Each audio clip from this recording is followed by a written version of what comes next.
Your teams. Hell! It is Barner! It is Barner! And he's gone! The Beavers are the national champions!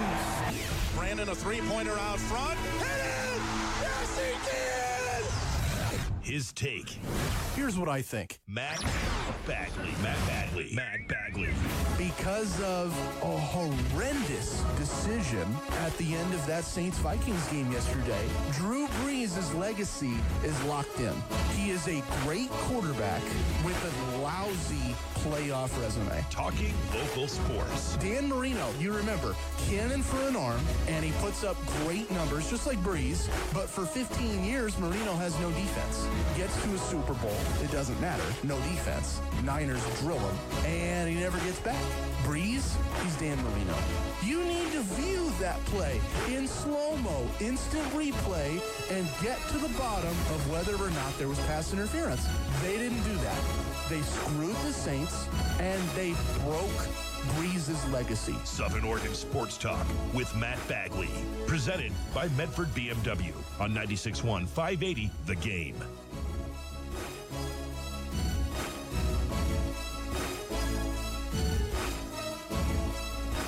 I set a high standard for myself. Matt Bagley doesn't quit. Matt Bagley doesn't get fired. Matt Bagley shows up. Matt Bagley does his job. And folks, I try to do my job well. I am warning you right now.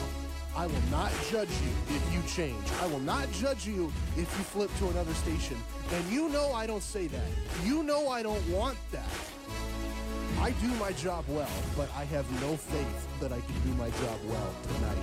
I have a brutal cold. I am going to cough. I am going to sneeze. I am not going to sound great. I apologize. And I am crazy stressed today. It's just one of those days where you work, and I like to think I'm a good worker. If my boss asks me to do something, I don't fight him. I don't argue with him. I don't say, yeah, but. All right, my parents are both business owners. I know what yeah, but gets you. Yeah, but get your butt kicked out of the door.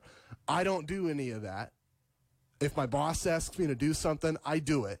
But I am overworked from doing everything today for everybody. And I'm not going to throw anybody under the bus. I'm not going to, whine about my boss. That's not my deal. I am just going to say today of all days, Matt Bagley, the radio guy, and Matt Bagley, the host, are at a conflict. Not sure how good my show is going to be today. I think the other big key there is, like many of you, my Sunday stopped when I heard the news. I was surfing the web. I was kicking back.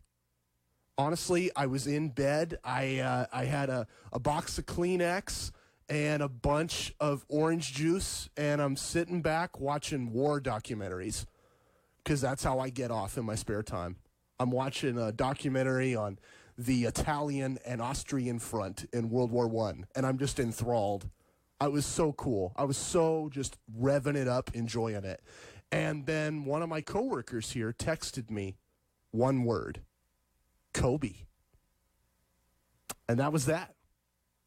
I went to look on the internet, see what happened, find out, well, why is Kobe in the news? Why is my phone blowing up? And then I didn't want to know. And I'll just start off with this. I want to ask you a question. Then I would like your answer today. Doesn't have to be right now, but think it over. Chew on it. Get back to me. 541-630-4792. That's my text line, or you can hop me a voicemail right there. 541-630-4792. 541-630-4792. What are you going to miss the most? What are you going to miss the most about Kobe? I wasn't a Laker fan growing up. In fact, I was kind of a Laker hater. I never grew up a Blazer fan, so I didn't hate him for that reason. I hated Kobe because I loved AI. I had the Iverson sneakers. I had the black Sixers 3 jersey I was the biggest Answer fan. And he wins the MVP in, I think, 2001 and represents and takes Philly to the NBA Finals. And I loved him, and I loved his team, and I rooted for them in all those games. And I remember the Lakers just demolishing that team. Iverson gets one great game, one crazy night, a highlight you'll replay forever and ever, where he steps over Tyronn Lue, and they lose the next 4 games in that series like a blink of an eye. That team had no answer for Kobe. That team was destroyed by Kobe and the Lakers. I had every reason to hate the guy after that. And then Colorado happens, and that's all I'm going to say on that for the rest of the show. I do not want this to turn into court drama from 20 years ago that is irrelevant to the story at hand. But there were a lot of reasons to hate him. And he won me over. I'll just be honest. He won me over. Here's a guy that you might have thought he was selfish. You might have said, he scores too much. He shoots too much. But I saw a guy that always, whenever his team needed him, and they needed him, Kwame Brown, Cookie Parker, these are not NBA legends that he was playing with when they got rid of Shaq. These were bums off the street. Or guys like Lamar Odom that never did anything outside of L.A. Guys like Andrew Bynum that flopped out of the league. These were not Hall of Famers he played with. And whenever they needed him to score a bucket, they didn't care if he shot too much. They didn't care if everyone else thought he was selfish.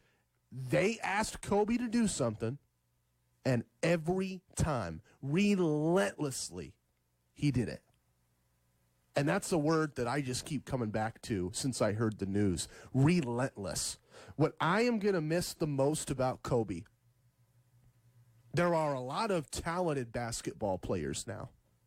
Steph Curry can hit a 3 from anywhere. Kevin Durant is a Durantula. He is an arachnid. I feel like he's got 8 arms out there, flailing them all around, blocking shots. I mean, the Warriors turned one of the best offensive players in the league into a tornado on defense. He just picks up that ball and shoots it across the floor. He swats that thing out of the clouds. He is incredible. He is gifted physically.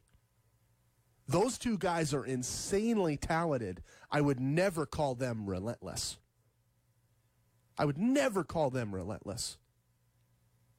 LeBron, best player of his generation, has the championships to prove it, has the MVP awards, has the acclaim. I would never call him relentless.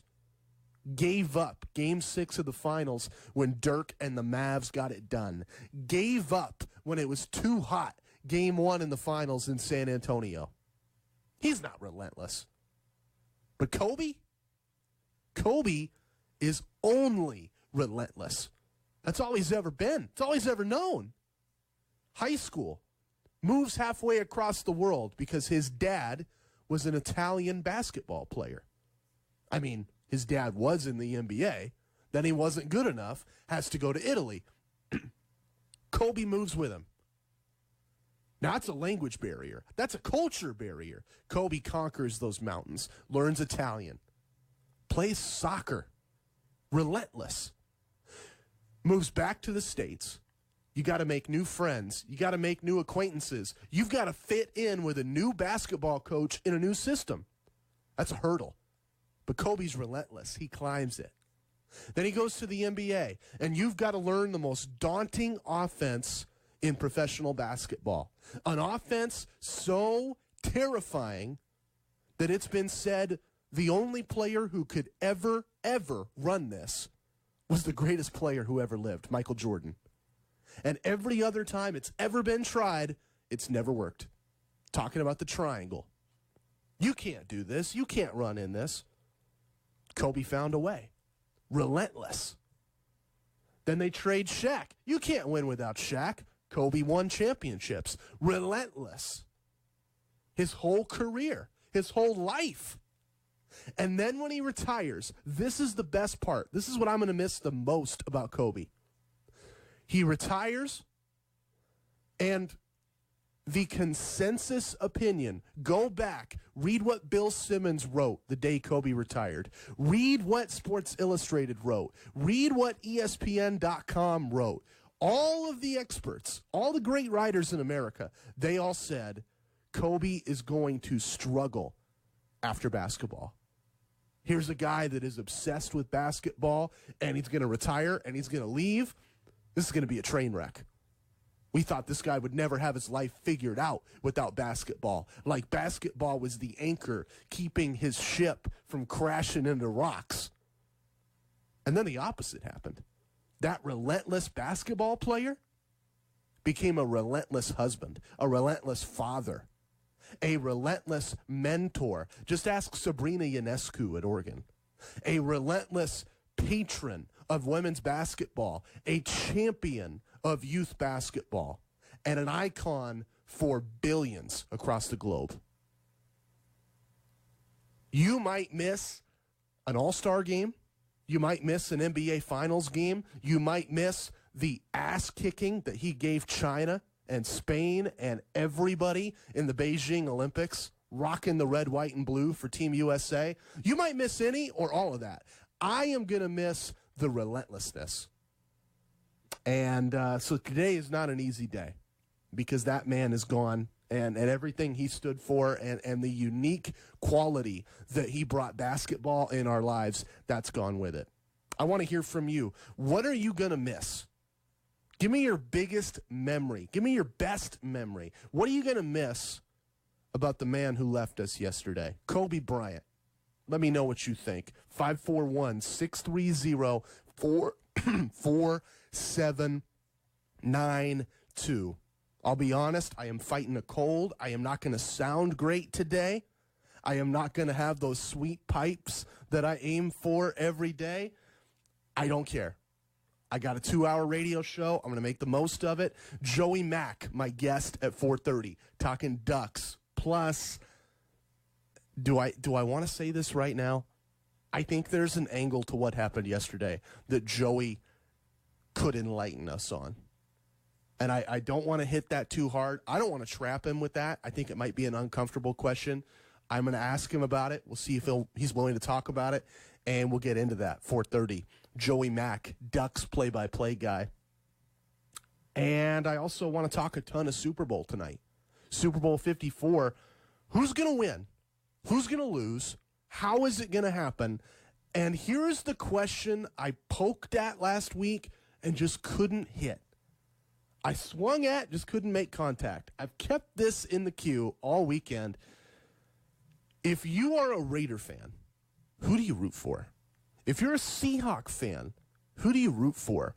I think there are several NFL teams that hate this Super Bowl, and I want to help them. Next, Southern Oregon Sports Talk, presented by Medford BMW on 96.1 580 The Game.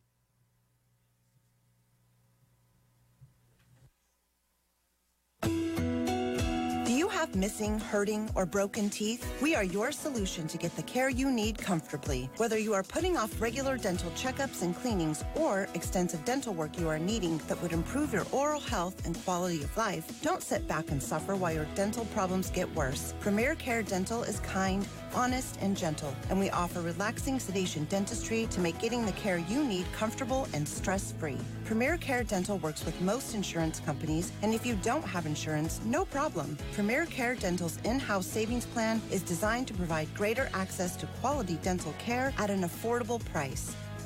Premier Care Dental's locations are in Medford, Ashland, Grants Pass, and Klamath Falls. We accept same-day appointments, so call us today during normal office hours and get seen today. 541-200-6747. Visit PremierCareDental.com. It's that time of year again. Snow is filling the mountains, and car batteries are more prone to dying.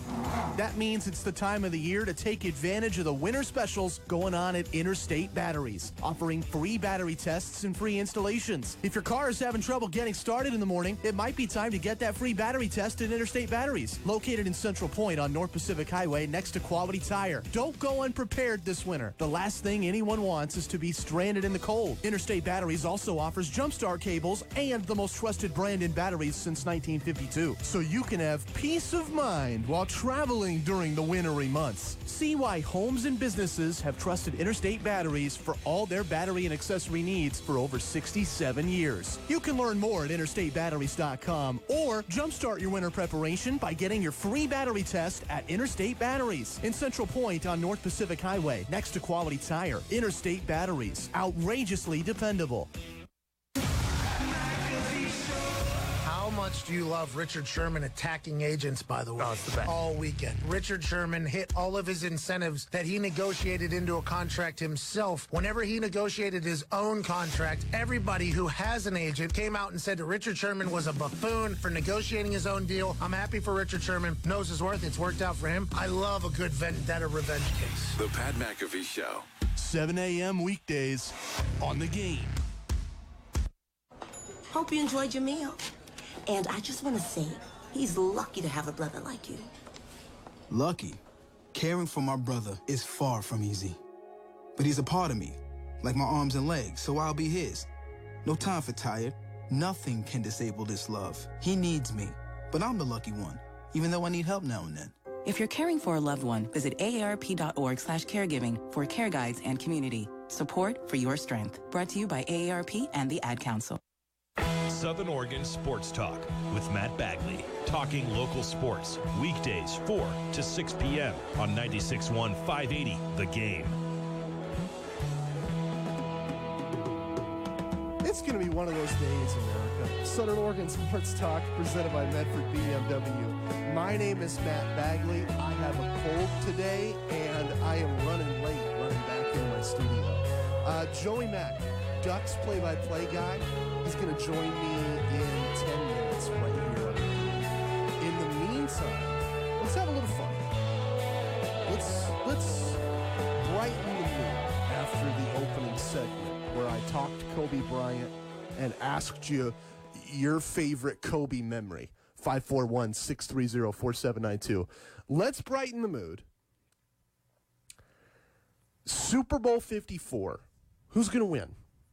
Who's going to lose? How's it going to happen? I want to cover all three of those questions later tonight on the show. But when I think Super Bowl, the question that just captivates my mind above all other questions is, who do you root for? It's easy for some people. If you're a Niner fan, obviously you want the Niners to win. If you're a Chiefs fan, obviously you want the Chiefs to win. But I'm curious about Seahawk fan. If you're old enough, you remember Seattle hasn't always been in the NFC. They spend 1 year in the NFC when they're an expansion team. They flip over to the AFC. Late 70s, all through the 80s, all through the 90s, that's an AFC West team. And who do you play twice a year in the AFC West? Who do you battle for playoff berths every year? Who do you battle in the playoffs every year? Kansas City. You hate this team's guts if you're old enough. Young people, I'm not counting you. Your kids don't remember the Seahawks playing Kansas City twice a year. They don't remember the Seahawks having to stop Marcus Allen and Joe Montana. But I remember, because I'm a Raider fan. And I remember Seattle being in that division with us. And that brings me to the other fan base, Raider fan.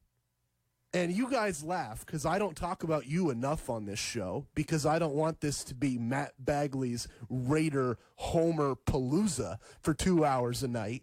But Raider fan, you got something so compelling this week that I have to talk about you. Who do you root for? Kansas City is your oldest rival.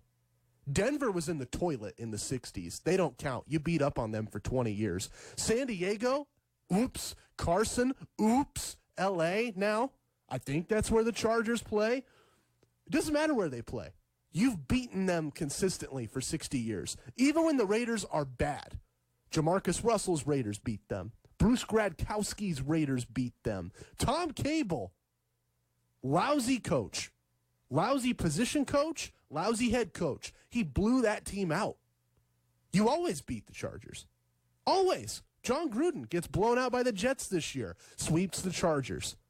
John Gruden gets blown out by lousy teams this year. Sweeps the Chargers. You always beat them. I'm not counting the Chargers. Your rival in the AFC West since the day the Raiders came into the league, Kansas City Chiefs. Fought for AFL titles, fought in the 70s, the 80s, the 90s. They destroyed you. Marcus Allen betrayed you. You hate the Kansas City Chiefs. And now the Kansas City Chiefs are a game away from the Super Bowl. You don't want to root for them. But what about the Niners? Seahawk fans don't want to root for them. Raider fans, you don't want to root for the Niners either. Bay Area, you got the rivalry, San Francisco versus Oakland. Or, obviously, now Raiders are in Vegas. You still have 50 years of just a distaste, a distrust, a dislike. There's a certain crowd that makes a Niner fan. My dad always put it this way. We would go to Raider games every year. And if you ever went to a Raider game at the Oakland Coliseum, you know what I'm going here. You know where I'm going to take this. You walk in the parking lot, and there's 30 different kinds of smoke in the air. Now, take that for what you will. I just will say this. People had fun, and people cooked and ate every kind of meat on the planet. If it could be eaten, if it could be grilled, it was going to be there at the Oakland Coliseum tailgate every Sunday. And people were pounding drinks, and people were kicking back, playing tunes, and playing catch with their kids. And then one year, my dad took me to a Raider-Niner game at Candlestick Park. And it was like walking into another world. No smoke, no parties. There's not 30 different kinds of meat at every tailgate all across the parking lot. I mean, you could picture, it's like being in the Blues Brothers when they go into that high-class, highfalutin, 5-star restaurant. They crash it, and they make everybody uncomfortable. All the uncomfortable people, that's the Niner fans. The violin going on, and people are uncorking wine bottles, and people are sampling cheese. Might as well smell some scented candles while you're at it. I mean, it's just not my kind of football crowd. And Raider fan, I think culturally, it's not your crowd either. You don't like Niner fan. You don't like the Niners. You don't like what they represent, and you can't stand it if that team wins a Super Bowl. So who do you root for? You're caught between a rock and a hard place. I think Seahawk fans have this problem. I think Raider fans have this problem. Two of your most hated rivals have a shot at a Lombardi. And so I look at it this way.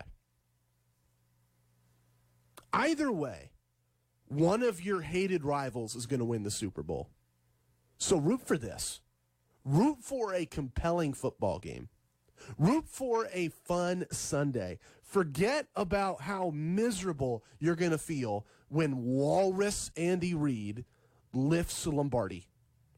Or when Kyle Shanahan brings up his dad.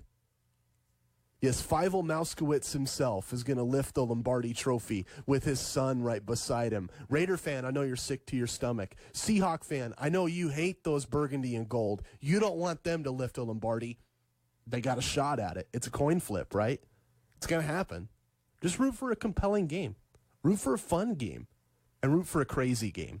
Oregon Lottery scoreboard. I don't just say this because of the endorsement deal I have, but oh my goodness, they got a lot of prop bets this week. You want to root for Patrick Mahomes and Jimmy Garoppolo to throw less than 100 yards apiece? You can parlay that right now. Want to bet on a bunch of interceptions or fumbles or safeties? You can bet on that right now. You can have some fun with this. And you can try to give yourself an entertaining Super Bowl regardless of the fact that these two teams might make you sick to your stomach. 541-630-4792. I want to hear from you. Who are you rooting for Super Bowl Sunday?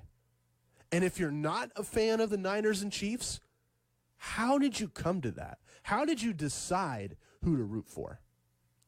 For me, it's fun. I want a fun game. I want a compelling game. That means I want offense. I want the Chiefs. I want Kansas City to win. I want to hear from you.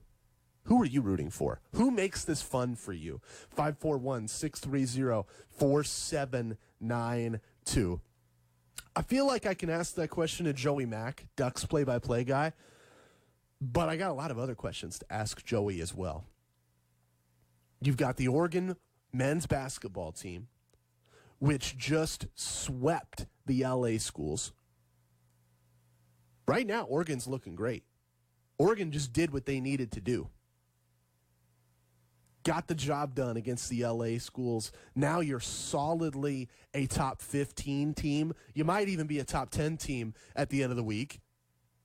You've got a contender for National Player of the Year. You've got another guy who might be better than him, and he's on the same team, Chris Duarte.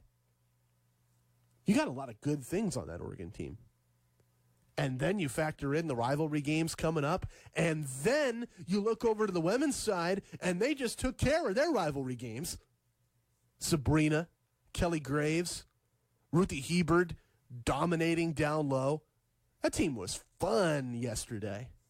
Watch them go into Corvallis, watch them play through adversity and crush Oregon State in the second half of that game. That was fun.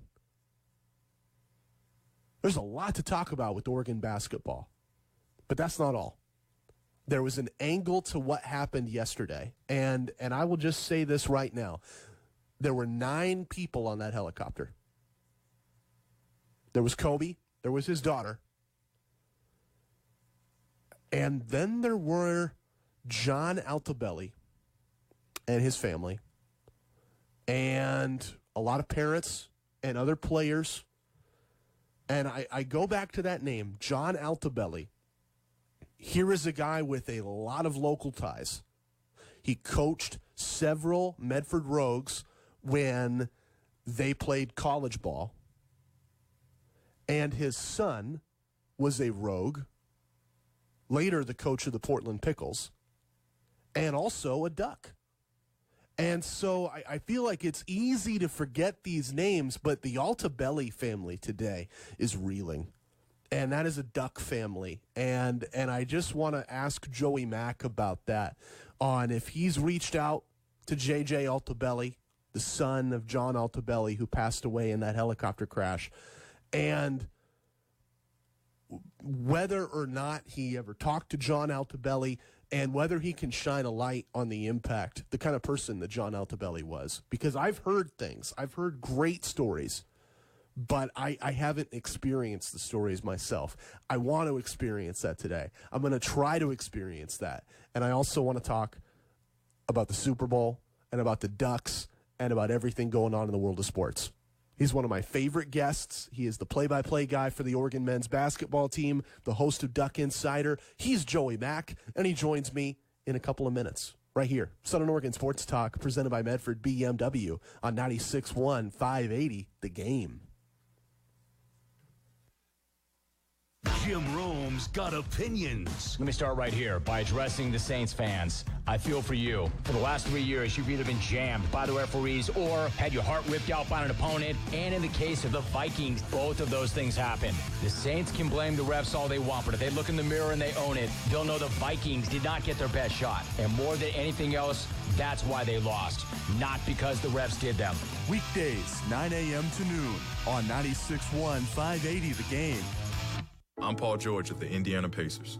When I was 6, my days were spent playing basketball. When I was 6, my dream was to make it to the NBA. When I was 6, my mom had a stroke. So I want you to learn to spot a stroke fast. F-A-S-T.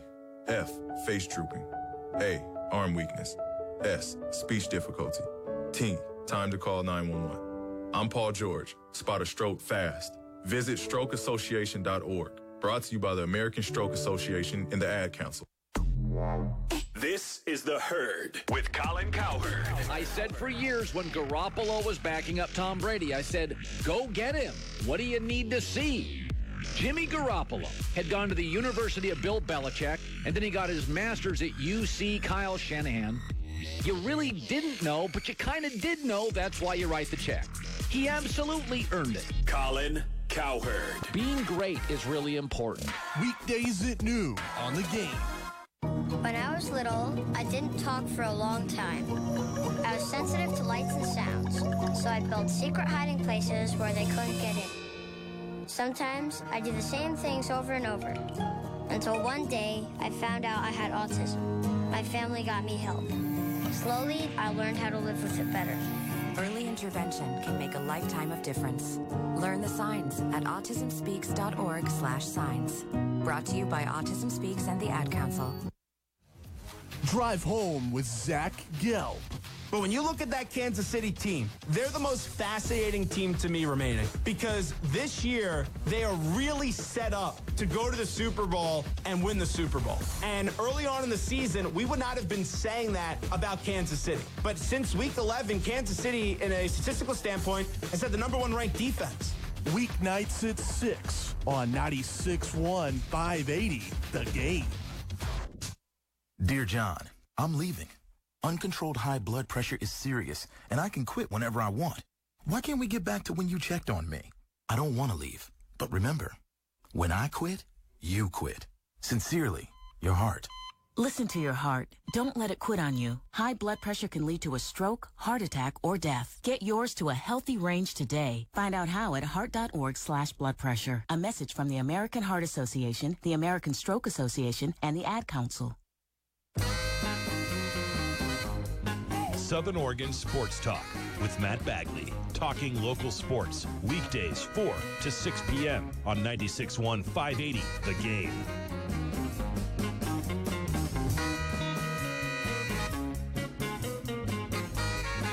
Just spent a couple of minutes teasing my last guest, getting him ready here. Joey Mack on the phone line with me. Ducks play-by-play guy, Duck Insider host. Joey, let's start with the Oregon men. Huge weekend for the green and yellow. You beat up on the LA schools, and now you look like a solid top 10, maybe top 15 team in the country. How do you feel about this team?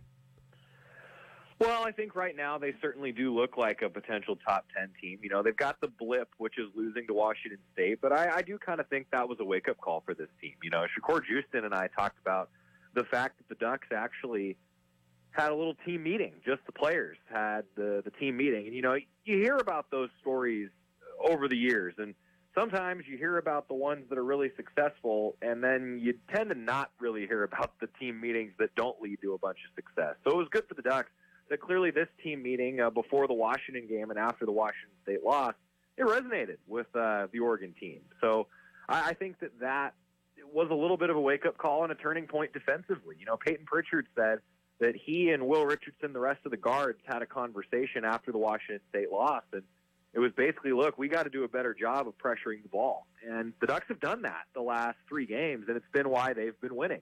They've done a much better job fighting the dribble. Peyton Pritchard said that the help side defense still needs to improve, and I'm kind of curious to talk to Coach Altman about that on Tip-Off Tuesday tomorrow. Just what does he think the next step is for Oregon defensively? We always talk about defense and communication. That seems to be the subject that comes up with Coach Altman a lot. But I'm going to get a little more specific. You know, is it the help side defense? Is it the on-ball defense and fighting the dribble? And, you know, I think that the Ducks have just improved defensively in a lot of those categories. And as a result, I think we are talking about a top 10 style of team. I mean, a lot of the projections have the Ducks as a 3 seed right now, and I think that's about right. And I think with the way that Peyton Pritchard is scoring the ball and the way that the Ducks have seen Chris Duarte come on this week, the Pac-12 Player of the Week, after his 14-steal performance in 2 games, I think that the Ducks do feel pretty good about where they are right now, and I do too. Yeah, I want to talk about Chris Duarte because you mentioned he's just rattling off some sweet defensive numbers right now. But right now a projected number 3 seed. I think that's pretty cool, but I've heard a lot of fans complain about that, Joey. They think that the Ducks really kind of underperformed this year. If they end up a 3 seed, is that a good thing or a bad thing? Well, I'm not sure that you can say that they're underperforming when they're 17-4 and there's still a lot of season left to be played. I don't get that vibe, to be honest with you. I think that there is still more to be desired. You know, this team losing to Washington State was certainly a kick. I mean, that's not something that you want to do. But the other side of that coin is, you know, you're going to have upsets, especially this year, it seems like, in college basketball. So, you know, I don't know. I think that I could go a couple different ways there. With the 3 seed, I don't think that it really matters if you're a 3 seed or a 1 seed or a 16 seed, as long as you go as far as you want in the NCAA tournament. I mean, if memory serves, the year that Oregon went to the Final Four after Chris Boucher got hurt, the Ducks were a 3 seed. So maybe the 3 seed is where they want to be. Yeah, maybe there's some luck to it. Hey, Chris Duarte is really coming on. I know people think Peyton Pritchard, and rightly, Peyton Pritchard is the best player in the Pac-12, but is Chris Duarte giving him a run for his money? Well, I think he's giving him a run for his money on this Oregon team, just with the way that he uses his length on defense. I think that Peyton Pritchard is still the best player on the team, but you need somebody like Chris Duarte to be keeping Peyton, I guess, on track. And, you know, Chris really does use his length. He anticipates passing lanes so well. I think that's really his true strength. And he's got a really nice feel for finishing around the basket. So the Ducks need that. You know, it can't just be Peyton Pritchard who's scoring. Now, what I liked is that there were 4 players in double figures against UCLA. I mean, Chris Duarte had his 30-point performance. Peyton Pritchard did the usual Peyton Pritchard thing.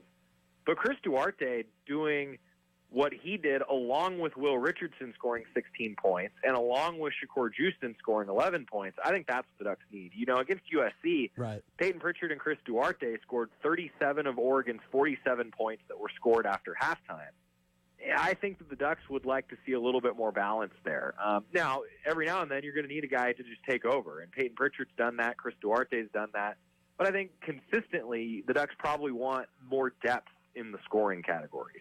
Talking with Joey Mack, Ducks play-by-play guy. One more point on this Oregon men's team, Joey, because you bring it up that you can't just have Peyton Pritchard score, and you want a little more depth in the scoring on offense. I don't know about you, but when I think about the ideal for this Ducks team, I think about transition. They were so lethal in transition last year, blocking shots, snagging the board, and then getting the outlet game going the other end of the floor. And then same deal when they go to the Final Four. Transition game was just awesome on that team. I think the Ducks could really take it up a notch there. But when you think about the ideal for this Oregon team, Joey, what is it? What does it look like to you? Well, I think the transition is a huge key. You know, it was against UCLA and it was against USC. Pritchard and Duarte in transition, with all those steals that Duarte had, I think that was a huge key in the game. And, you know, look, I mean, this Oregon team isn't blocking shots like previous Oregon teams, and so they've had to step up the steal game. If you want to force those turnovers, you've got to step up in the steals category, and they have. I think that Oregon is at its best when the Ducks are playing inside-out basketball, drives and kicks, and then also in transition. I mean, and that's going to be true for a lot of teams, particularly for Oregon because they're kind of guard-oriented. I think that Coach Altman would agree with that right now because they've had injuries. They've had N'Faly Dante joining the team late. I mean, I think, you know, the front court hasn't been at full strength all season. And that's the cool thing with this Oregon team is I think there's still so much more in the tank. You know, there's so much more that they can do. So the next step for me is getting the front court, I guess, all on the same page and all healthy and playing at the level that they can. And if that happens, then Oregon's going to be really, really good because they're already guard-oriented. We know what the guards can do. They can shoot. This is a good shooting basketball team, good perimeter defense team. So the next step is if you can get that front court going consistently, boy, they're going to be really good. So I think, though, when Oregon is at its best, it's when it's the drive and kick game, the transition, and then I think if you can couple that with at least some consistent scoring down low, Oregon's going to be tough to beat. I mean, they can beat you in a lot of different ways once the front court gets ironed out and everybody's healthy again. Talking with Joey Mack. Now I want to shift gears, Joey, and I'll try to be as nice about this as I can. I want to ask you about what went down yesterday, and it might not be what you think. Did you watch or follow or read about the Oregon women and what they did yesterday? I did. I followed along with all the emotions that Sabrina Ionescu in particular had to go through. And it's just so sad. I mean, all the tributes that have come in for Kobe Bryant, for his daughter, for the Altabellis, who were very closely connected to Oregon. That's the Oregon connection, in addition to Sabrina Ionescu's, friendship with Kobe Bryant. The Altabellis, John Altabelli was a baseball coach at Orange Coast College. His wife, Carrie, his daughter, Alyssa, also on the plane. Alyssa was teammates with Gianna Bryant and at the youth basketball circuit. And J.J. Altabelli, I had the pleasure of knowing him. I watched him play when he was at Oregon and worked with him a little bit when he was on the staff at Oregon. And I'm just so rattled for that team and for that family, and all those teams that John Altabelli has coached. And, it's just such a sad thing, Matt. I mean, everybody, I think, is shaken by it. And, I'll be honest, I'm the kind of person, and I talked about it a little bit on Duck Insider today, that with stuff like this, it's hard to process. And sometimes all you can say is, man, no one should ever have to go through that. It's just tremendously sad. And at some point, the world has to move on without those people that are now lost. And that's hard to do, man. That's really, really hard to do. And so for the Oregon women to have to do that quicker, I think, than most people, and they had to do it quick enough to get out on the floor and play a basketball game about 2 hours after they found out. I mean, it was odd. It just felt weird seeing a victory in the first sweep in the Civil War for the Oregon women in 10 years, and it felt kind of subdued. I give a lot of credit to that staff and that team for sort of rallying the troops, and they did have to move on quicker than everybody else, and really quicker than they should have to. But that's what happened, and credit to the Oregon women for getting it done. And they're going to have, I think, a pretty somber week. I think that there's going to definitely be some emotion to process, but the other side of that, Matt, is as the world does continue, the Oregon women do have quite the stranglehold on the Pac-12 conference standings right now. It's pretty remarkable what they're doing right now, and up to number 3 in the country. And if they go into UConn next Monday and beat UConn, I think they're going to make a case to be number 1 in the poll again. Yeah, remarkable. You used that word earlier, Joey. I think that's a great way to describe what this team just did. I thought the photo of the day yesterday was the embrace between Oregon and Oregon State players at midcourt, and just obviously Sabrina in tears, and you can imagine the emotion that young woman was going through losing her mentor. Also want to ask you more about the Altabelli family, because you covered JJ when he played at Oregon, and I know JJ from Summer League Baseball here, a couple Rogues connections with him, and Rogues connections with his dad, who passed away. A couple players on that team that they would play for John collegiately, and then they would spend their summers here in Medford. And I was just curious, Joey, do you have any John Altabelli stories? I never actually had the pleasure of meeting and sitting down and talking with John, but I've only heard some great stories about him, not only from JJ, but from Coach Horton, who worked with him a lot. They had quite the connection, and all the players. And, they say once a duck, always a duck, and there's no doubt that John Altabelli was a duck. I mean, he was the coach at Orange Coast College, but obviously with JJ playing at Oregon and just the connection with that family to the Ducks, I wish that I had gotten to know him better. It's just so sad. And there's really, Matt, unfortunately, there's not much else to say except that I'm wishing the Altabellis well, the Bryants well, everybody else that was affected by this. I mean, this shakes a lot of people to the core, and it should. And, I've always said this, that whenever something like this happens, and I think everybody would agree, it just reminds you to tell your loved ones that you love them. And if you are holding a grudge against anybody, now might be a good day to move past that grudge, because you never know what can happen. No doubt. I 100% endorse that. If you have somebody you love, tell them you love them. Joey Mack's saying that. I'm saying that too. Joey, I really appreciate you taking this in this direction with me. Always love your time, my friend. Always love your openness and your honesty with me. And I appreciate getting to do this with you every Monday. Anytime, Matt. We'll do it again next week, hopefully while we're catching up with the Oregon women's score. Yeah, that and probably celebrating your Niners in the Super Bowl, right? Oh, God, I hope so. Oh, I hope so.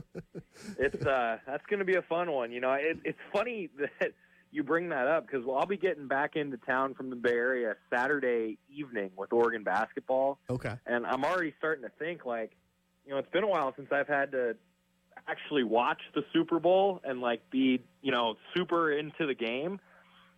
I might be watching this one by myself. This might be the first Super Bowl that I ever watch alone because I might just stress out everybody who's around me. My boss is like that too, Joey. I understand.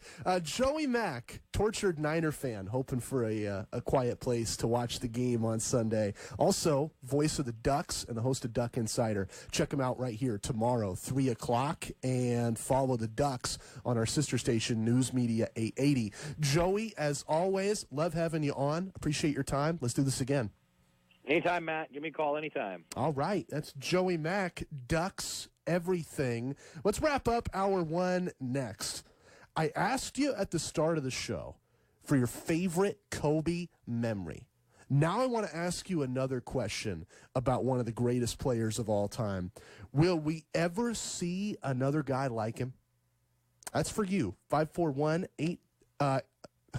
541-630-4792. I have a head cold. My brain covered in phlegm. I can't think. But you can text me. You can call me. 541-630-4792. And we'll wrap up the hour with that question. Will we ever see another Kobe Bryant? That's next. Southern Oregon Sports Talk. It's time for Garrison's anniversary sale. What's an anniversary? It's kind of like our store's birthday. I love birthdays. And customers love this sale because every item in our showroom is marked down to its lowest rock bottom price. Can we eat cake? No cake, but we do have interest-free financing OAC for 6 whole years. Hey, I'm almost 6. And we've been doing this sale for 13 straight years. Wow, you're so old. The anniversary sale now at Garrison's Home and Garrison's Express. Garrisons.com. We got your back. Hi, Saver. Walgreens here. We like the way you save. Take coffee. You know it doesn't have to cost $4 a cup, so you make your own. And co-pays on Medicare Part D. You save up to $5 and get 100 Balance Rewards points on each prescription when Walgreens is your preferred pharmacy. Save smartly on Med D. Walgreens. Trusted since 1901. Copay savings on Tier 1 generic drugs available through select plans that include Walgreens as a preferred pharmacy. Points cannot be earned in Arkansas, New Jersey, or New York. Complete details at walgreens.com/balance. Southern Oregon Sports Talk with Matt Bagley. Talking local sports. Weekdays 4 to 6 p.m. on 96.1 580 The Game.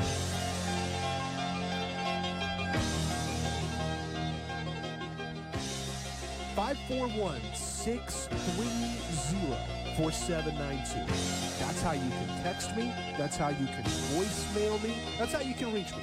541-630-4792. And I need you to reach me because I have a question. Will we ever see another player like Kobe Bryant? That does not mean will we ever see another great shooting guard.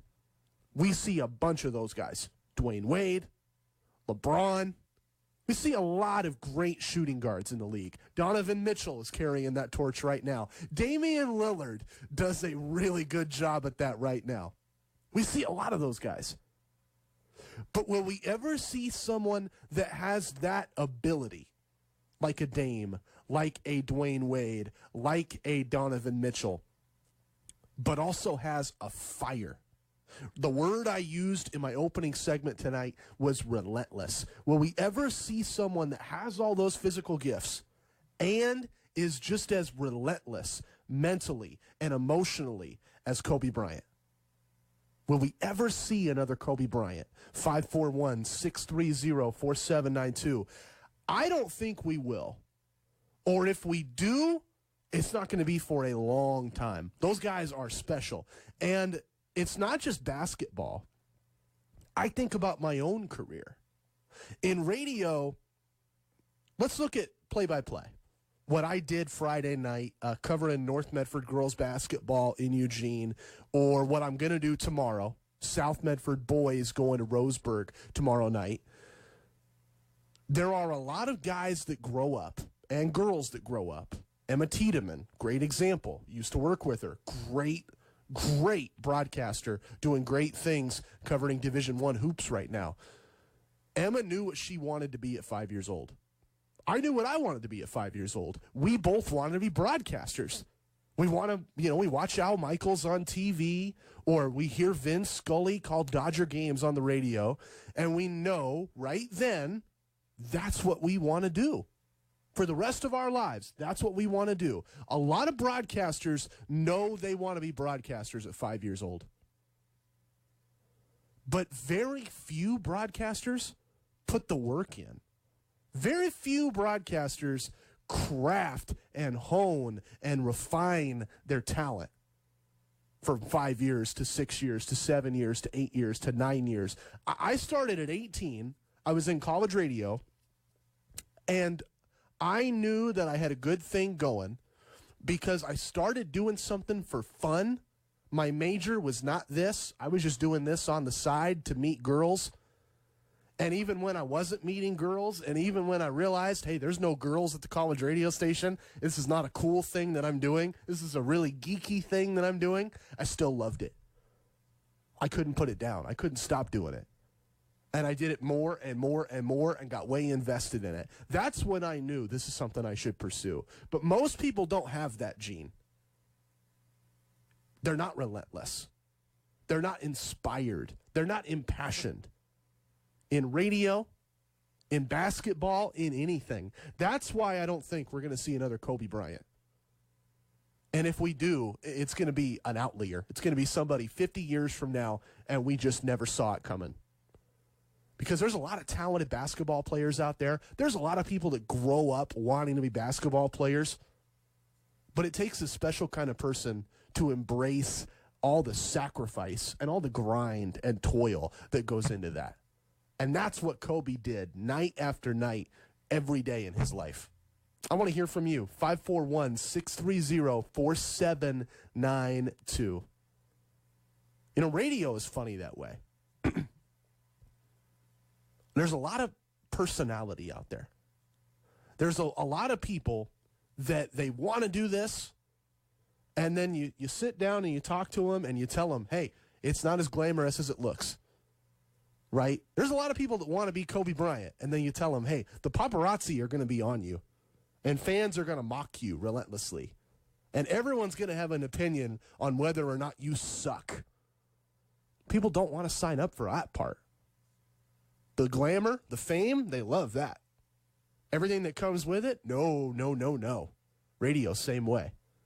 I get to do a radio show, that sounds great. Okay, what are you going to do the rest of the day?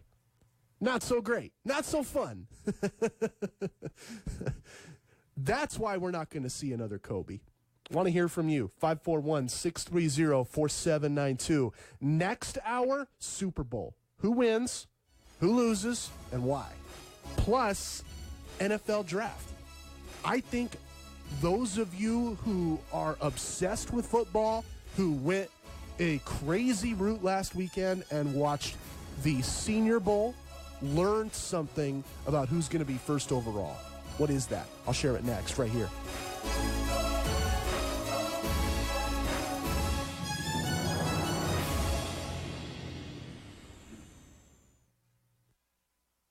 I think I'm going to start something new this year, like shopping at small businesses where my money stays in the community. Magic Man is a locally owned small business, and they're celebrating 20 years in the Rogue Valley. They have lots of cool new stuff you could check out. Wait, voices in my head telling me to shop? That's not a new thing? Yes, but it's the first time Magic Man has had a 20th birthday sale, and you're invited. Okay, tell me what's on sale. I hear select kratom, CBD, and herbs are up to 30% off. That's a good start. Well, for those wanting a fresh start, there's detox drinks and self-defense items for 20% off. Okay, what else? All right, then. How about many items all over the store up to 60% off? Now that's more like it. That sounds like a birthday party kind of sale. Sometimes it takes a lot to get you going, milady. So tell me, where do I go for the sale at the Magic Man? At the Bear Creek Plaza on Biddle Road, Medford, on Redwood Avenue, the Three Rivers Plaza in West Grants Pass, and on G Street at the Town Center Plaza in downtown Grants Pass. Now, can you tell me why the voice in my head is a man? Because I'm your husband and I'm sitting next to you in the car. Oh, right. Did the traffic light just turn green? How much do you love Richard Sherman attacking agents, by the way? Oh, it's the best. All weekend. Richard Sherman hit all of his incentives that he negotiated into a contract himself. Whenever he negotiated his own contract, everybody who has an agent came out and said that Richard Sherman was a buffoon for negotiating his own deal. I'm happy for Richard Sherman. Knows his worth. It's worked out for him. I love a good vendetta revenge case. The Pat McAfee Show. 7 a.m. weekdays on The Game. This is The Herd with Colin Cowherd. I said for years when Garoppolo was backing up Tom Brady, I said, go get him. What do you need to see? Jimmy Garoppolo had gone to the University of Bill Belichick, and then he got his master's at UC Kyle Shanahan. You really didn't know, but you kind of did know. That's why you write the check. He absolutely earned it. Colin Cowherd. Being great is really important. Weekdays at noon on The Game. Super Sunday airs right here. Bounces up and down, rolls out of the pocket, goes off balance down the middle, long pass over the shoulder catch. 15, Watkins 10, chase to the 5, into the end zone, touchdown. February 2nd. Mostert has a hole. Mostert at the 30, turns on the Jets up the left sideline. Inside the 10, inside the 5, and a touchdown. On 96.1, 580, The Game. Stay up late with Amy Lawrence. The way that Russell Wilson brings so much wisdom and experience into the game, the fact that he's a Super Bowl winner and he's been on that stage more than once. And so all of that repped into this one quarterback. We're not talking about a guy who is going to be thrown off or flummoxed by what defenses throw at him. 11 at night, overnight on 96.1, 580, The Game. Me, a cat, moving in with a new human. It took a little getting used to. She has these weird games she likes to play, like this giant feather. She sticks it in my face. I swat it away. She sticks it in my face. I swat it away. It's almost like she thinks I enjoy it. But seeing how much fun she gets out of it, well, I guess it makes it all worth it. Humans. A person is the best thing to happen to a shelter pet. Be that person. Adopt. Brought to you by the Ad Council and the ShelterPetProject.org. Make it a great day with DA. Before the game began, Tony Romo. I expect a vintage Tom Brady performance today. Well, didn't happen, did it? And it's because it's not going to happen. He's 42 freaking years old, but people don't want to see it. Bring back Brady. We'll go back to the Super Bowl. That door's closed. They ain't winning any more Super Bowls. Mornings 3 to 7 on 96.1, 580. This is your home for the Seahawks. Russell, half roll left, looks into the end zone, touchdown! Seahawks! Paul Richardson! KTMT 580 AM and K241CA 96.1 FM Ashland. Sports Flag. I'm Jay Berman. We'll start in the NBA with the Lakers and the city of Los Angeles grieving and mourning the death of Kobe Bryant. The NBA postponed the Lakers game against the Clippers on Tuesday night at Staples Center. The game will be rescheduled at a later date. Again, no Clips, no Lakers Tuesday night from Staples Center. We do have action tonight in the association. We have two games underway. Cavaliers and Pistons in Detroit. Cavaliers up early, 41-33. Still have 4 minutes to play in the second quarter. Kevin Love already has 17 points for Cleveland. Meanwhile, the Magic and the Heat battle for bragging rights in the state of Florida. They're in Miami tonight. Heat always tough at home, and they're up 10, 26-16 in the first quarter, with Miami a record of 31-14 overall. Good one coming up in a matter of moments. Mavericks and Thunder from Oklahoma City. Also have the Spurs and Bulls from Chicago and the Kings and Timberwolves from Minnesota. Rockets and Jazz tonight from Utah as well. All right, college hoops. The new AP Top 25 is out. Baylor remains number 1 as the top 7 remain unchanged. 2 games inside the top 25 tonight, the first of which will begin at the bottom of the hour. It's number 18, Iowa. They're 14-5. They play host to Wisconsin. Then at 9 o'clock Eastern, top of next hour, number 3, Kansas. They are 16-3. They're on the road for Oklahoma State. Hockey returns after the All-Star break. After one period, Capitals and Canadiens tied at 1. Devils lead the Senators in the first 1-0. I'm Jay Berman. Listen to CBS Sports Radio anywhere you take your smartphone with the Radio.com app. Free in the Google Play and iTunes App Store. Keep in touch with your favorite shows. Follow the game on Twitter at 961thegame. Southern Oregon Sports Talk with Matt Bagley. Talking local sports. Weekdays 4 to 6 p.m. on 96.1 580 The Game.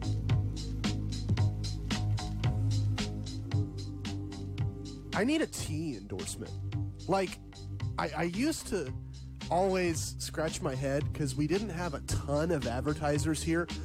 Last 6 months or 12 months, our team has stepped it up, man. We got some great advertisers that embrace this show and follow this show. I think about David and the guys at Interstate Battery or Joe Tate at Medford BMW. Wasn't always that way. Anyway, if I could pick one thing right now to add to the crew and have one group just swing for us, I really wish I had an endorsement deal with tea. Some sort of tea maker, man. Green tea is saving my life tonight. I have a brutal head cold. I can barely speak.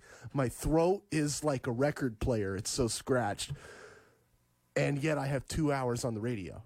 So I got to fill those 2 hours, and that means I am pumping hot, steamy water with those antioxidants and all that tea goodness right down my gullet. I want to hear from you. 541-630-4792. Let's talk Super Bowl tonight. Who wins? Why? Let's talk Kobe tonight. As you might have guessed, I have not turned this show into Matt Bagley's Kobe show, because I think every radio show in the country is doing that today. They're probably doing a better job. I'm not a Laker fan. I'm not a Kobe fan. But I did share my thoughts last hour. You can listen back to that on the podcast tonight. Just search for 96.1/580 The Game in your favorite podcast app, and you'll find me talking about 24. I think he's an icon. I thought he was relentless. I think he's irreplaceable. I don't think we'll see another player like him. And I've got more thoughts as well. But I told you, I'm not going to dominate the show with that.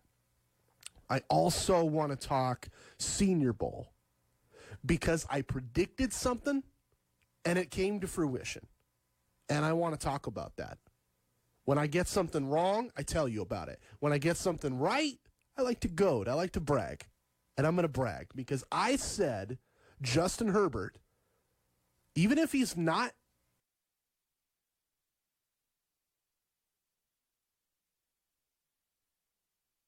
as Joe Burrow is a better guy than Justin Herbert, I thought he was going to put on a show in the Senior Bowl, and he did. Dominant all week in practice, then dominates Saturday and wins the MVP. And now there's a legitimate question. Has Justin Herbert earned the number 1 overall pick in the draft? I think there's a couple ways to look at this. There are teams that will really, really value what you do on tape. That's why Baker Mayfield went number 1 2 years ago. It's why Kyler Murray went number 1 last year. Those guys had insane tape. It's why Lamar Jackson got a first-round grade. Insane tape. And then there's teams that value the measurables. And if you value tape, you might not have Justin Herbert number one. There's a lot of games. Look up what happened at Utah 2 years ago. Look up what happened against Wazoo 2 years ago in a pivotal game. Ducks are in first place in the Pac-12 North. They are in pole position to sneak up the rankings and get that fourth playoff spot. And then they lose to Wazoo. And the wheels come off. Justin Herbert's a big reason why they lose that game. He struggles all first half. They drop it. They lose. Justin Herbert's tape is not going to make him the number one overall pick in the draft. But if the Bengals are thinking measurables, he's got all the measurables. 6'6", cannon for an arm, variety of throwing angles. He's like Patrick Mahomes, but he's bigger and better if you believe in measurables. Then you got to factor in all the off-field stuff. There's teams like my Raiders, and I think San Francisco is in this boat with Kyle Shanahan. I definitely believe the Patriots draft like this. I mean, they could write the book on this. Forget about tape. Forget about the 40 time and the measurables and how good a guy looks when he's not wearing football pads, not wearing a helmet, not wearing cleats. The Patriots just roll their eyes at all that. They want to know, how is this guy as a learner? How is this guy as a leader? How is this guy as a teammate? Those are all the off-field questions. And Justin Herbert aces those questions. If John Gruden calls up Mario Cristobal, or Bill Belichick calls up Troy Dye, Duck linebacker, or Kyle Shanahan reaches out to Rob Mosley, Ducks AD, or not AD, Rob Mosley. I'm thinking of Rob Mullins. Mosley's a writer, but same deal. And they ask these guys, tell me about Justin Herbert. I guarantee you they all hear the same story. They all hear on the other end of the phone, this guy is incredible. Off the charts character, incredible leader, fires up that locker room, does everything we ever asked him to do and more, and he's going to do a whole lot more at the next level. Is he the number one overall pick in terms of tape? No. Is he the number one overall pick in terms of measurables? Yes. In terms of off-field? Yes. No doubt in my mind. And he got a chance to show that to all the scouts and the coaches last week. All week long, who's the best player at the Senior Bowl? Everybody says it was Justin Herbert. Then the coaches interview him afterwards. You didn't hear a bad thing. You didn't hear any rumors. You didn't hear any drama, because there wasn't any. Justin Herbert nailed his interviews. Teams want to keep it quiet. They want Justin Herbert to fall to them. It's not going to happen. Then Justin Herbert shows up on Saturday, and he wins the MVP award at the Senior Bowl. All of a sudden, Justin Herbert's got good tape. All of a sudden, Justin Herbert's got a box checked off. Folks, Justin Herbert could be the number one overall pick in the draft. The question now is not, should the Bengals take Joe Burrow or Justin Herbert number one? To me, the question is, should the Chargers trade up? Should the Raiders trade up? Should the Colts trade up? Are they confident they can get Justin Herbert at their pick? Or are they going to have to send the Bengals a Brinks truck? I want to hear from you. 541-630-4792. We'll talk about it later this hour. Plus, I have a bone to pick with the Ducks and the Beavers. You do a lot of good things. Ducks win the Rose Bowl. I think their fans think that's a great thing. But you totally screw up right in your backyard. I'll tell you about it next. Southern Oregon Sports Talk, presented by Medford BMW on 96.1 580 The Game.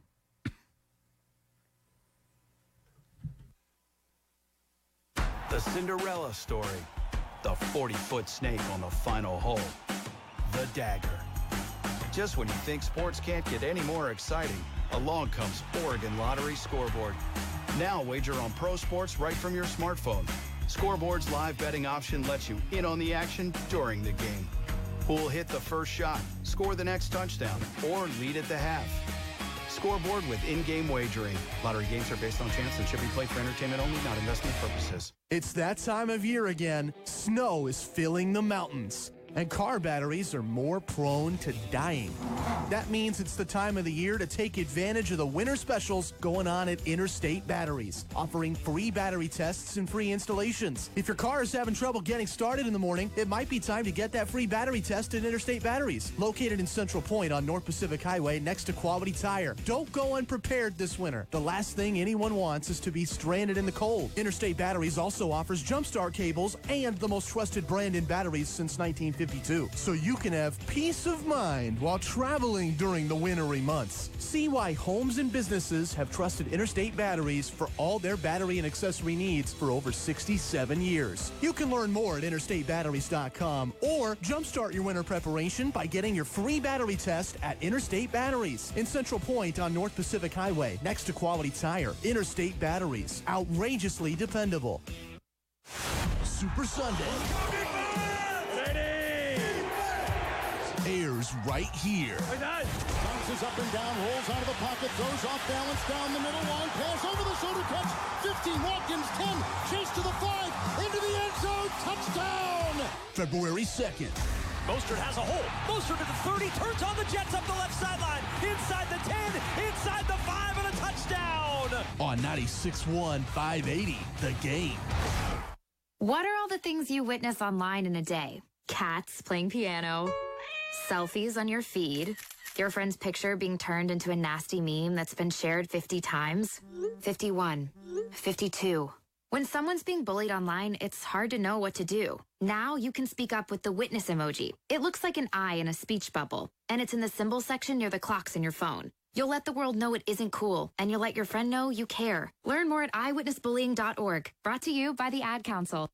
After Hours with Amy Lawrence. If we're talking about individual plays, my jaw is still on my hardwood floors after seeing Deshaun Watson spin out of the grasp of 2 defenders and delivering downfield to Tawan Jones to get the Texans into field goal range in overtime. And there were so many moments like that. 11 at night, overnight on 96.1 580 The Game.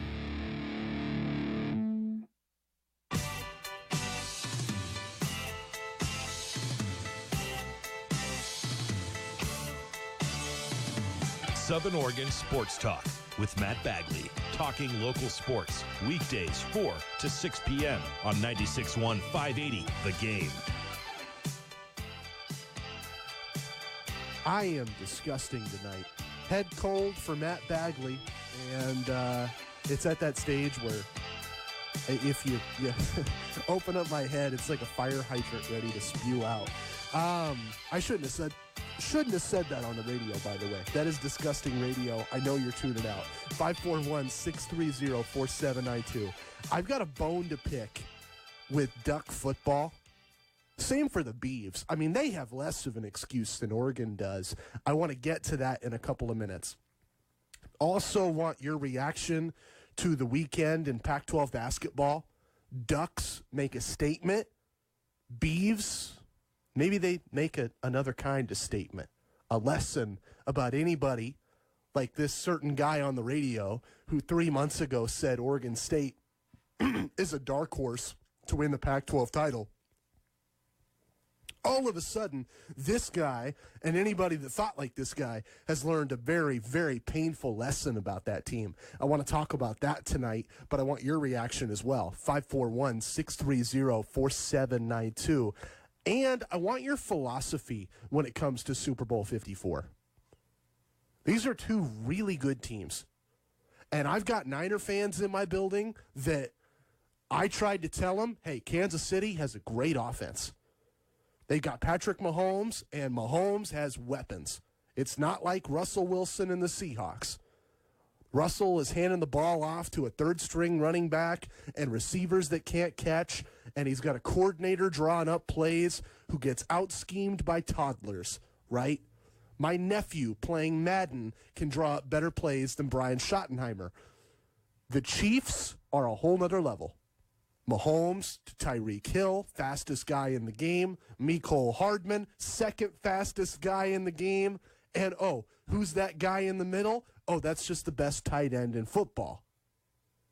And the guy drawing up plays has been the best schemer, the best offensive guru in the last 2 decades of pro football. So all that said, Niner fans don't want to hear that. They're thinking defense.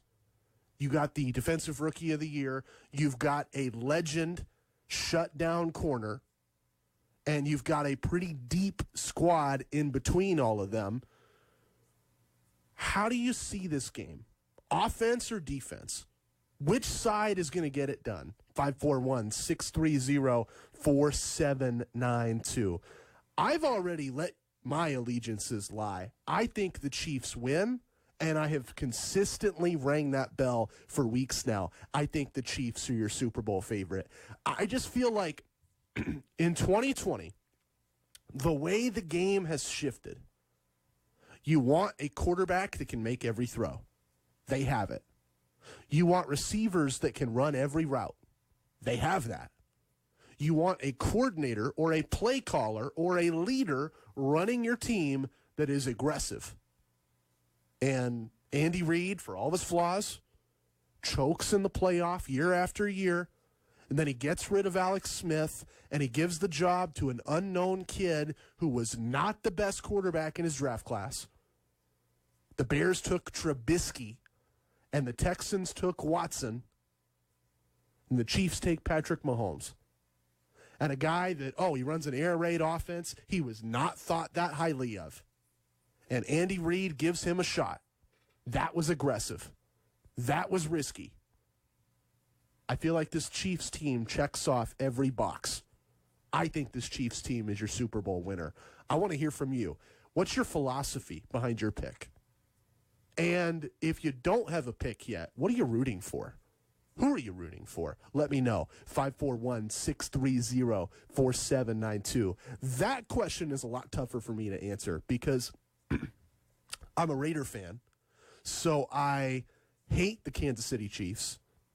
It would sicken my stomach to see Andy Reid and Patrick Mahomes, and especially Tyreek Hill, lift a Lombardi trophy. I do not want to see Tyreek Hill smiling at the end of Sunday night. I want to see him in tears, bad tears, because karma came back and bit him. That's what I want to see. But I also don't want to see the Niners win the Super Bowl either. I get enough of that torture every day. I work with Niner fans. You guys are miserable. I don't have anything in common with you. And the last thing I want, after what the Niners did to my Raiders last year on Thursday Night Football, and all my Niner fan coworkers are taking a selfie with their ugly jerseys, mocking the Raider fans that we have in our building. Or I got to hear about how, the Coliseum is a dump, or how Raider fans are ugly, or how Raider fans are convicts, all the lies that Niner fans just love to spout that have no basis in reality. If I got to hear all that junk for another year, I'm just going to be sick. I don't know who to root for. I know what I'm rooting for. I know what I want to see. I know what I think I'm going to see. I have no idea what to root for. How about you? 541-630-4792. Also want to talk recruiting. And let's get to this. I got a bone to pick with the Ducks and the Beavs because last night, a really talented high school football player right here in Medford committed to Western Oregon University. I'm talking about Trey Foster, a wideout and D-end for St. Mary's. And if you don't know high school football in the area, I will paint the picture for you. That's a good school, but a small school. You're looking at 200, maybe 300 kids a year that go to St. Mary's. You're looking at 30, maybe 40 kids that play on the varsity football team any given year at St. Mary's. That is a fraction of what North Medford has, or South Medford, or Crater, or Ashland. Those schools have huge football teams every year. St. Mary's, tiny team.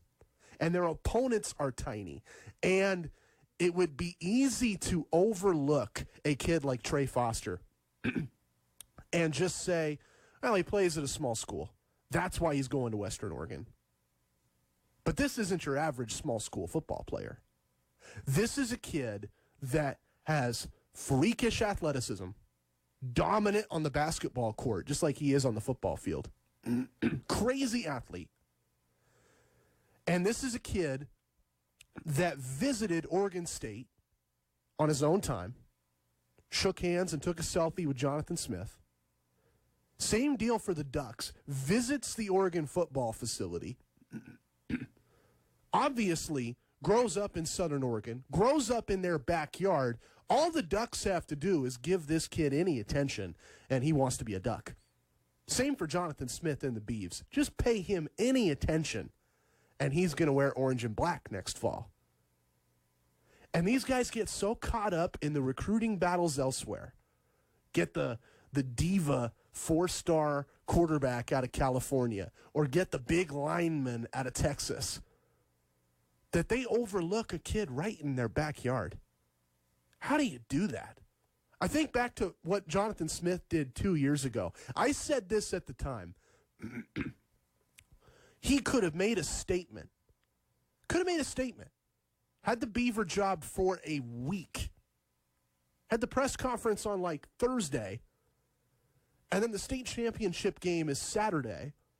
And the state championship game was in Corvallis.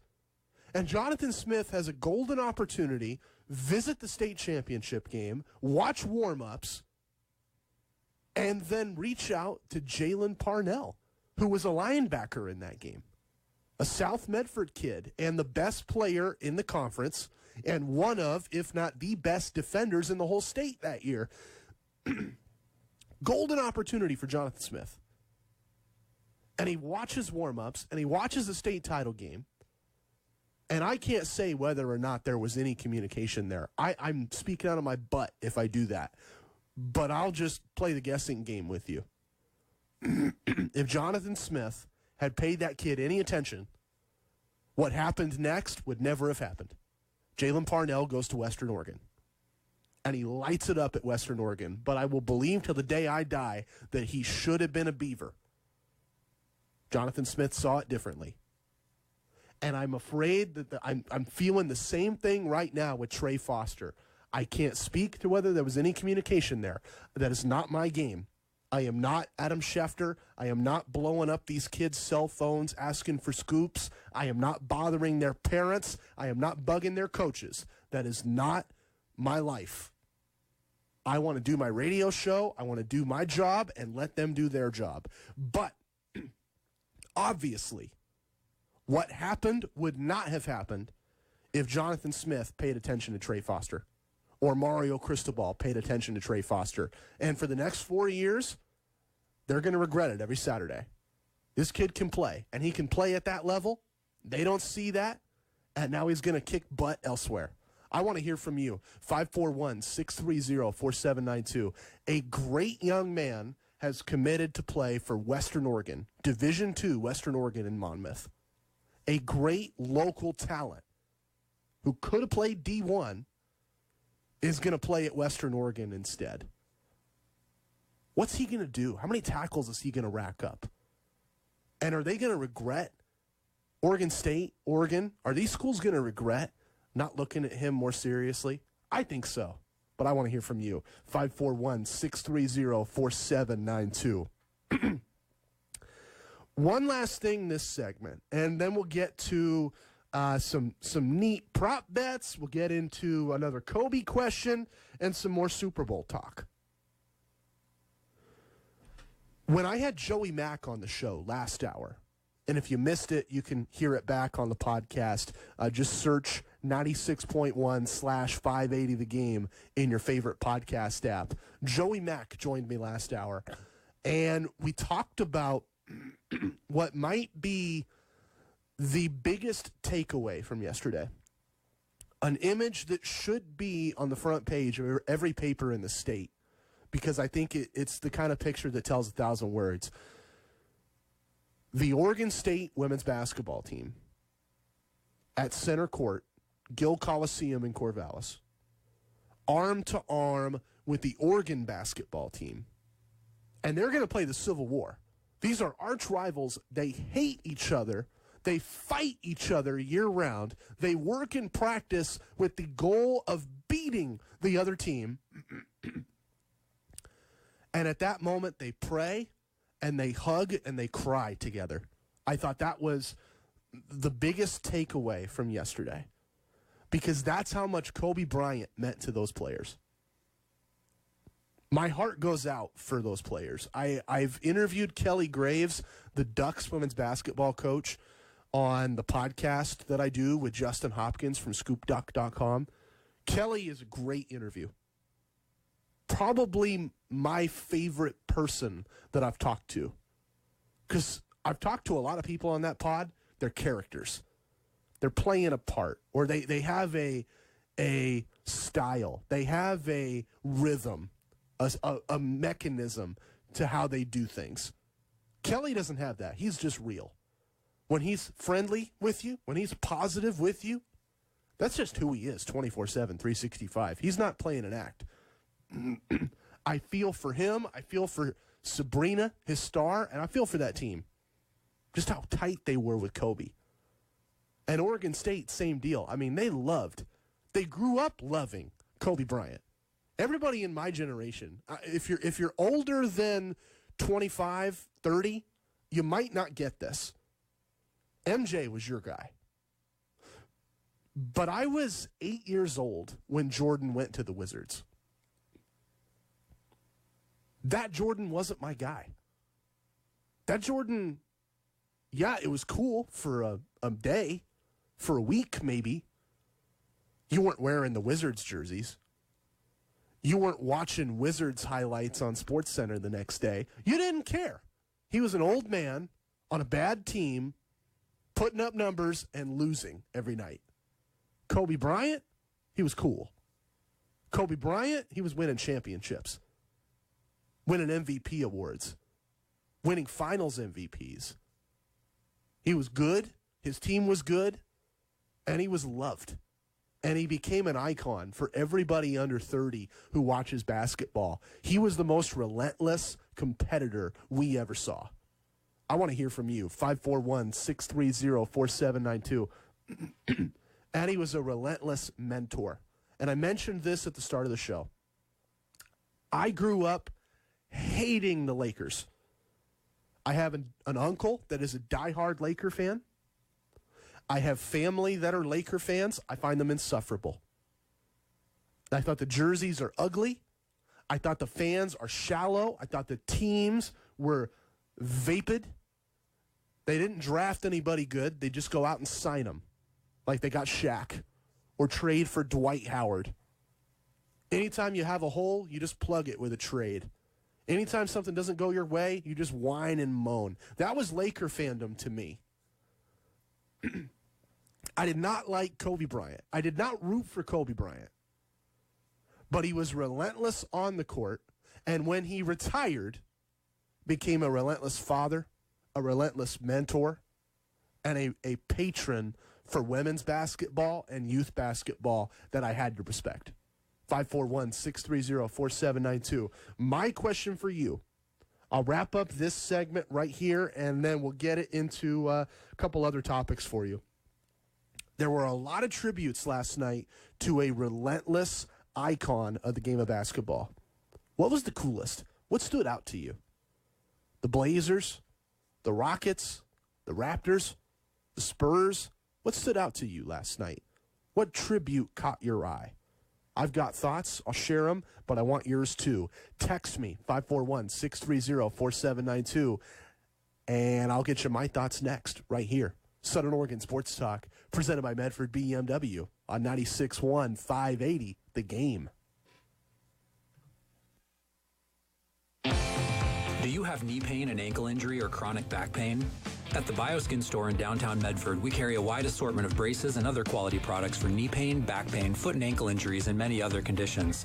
In Southern Oregon, we're lucky to be able to be active outside year-round, so don't miss out on doing what you love because of an injury or joint pain. The right brace will help you enjoy all your favorite activities. At BioSkin, all of our braces are made from breathable, lightweight, and hypoallergenic materials to keep you comfortable no matter what you're doing.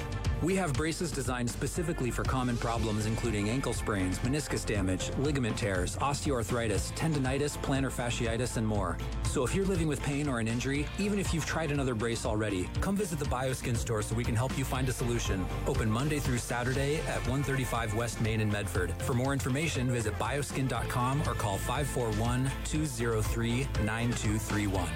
Again, that's 541-203-9231.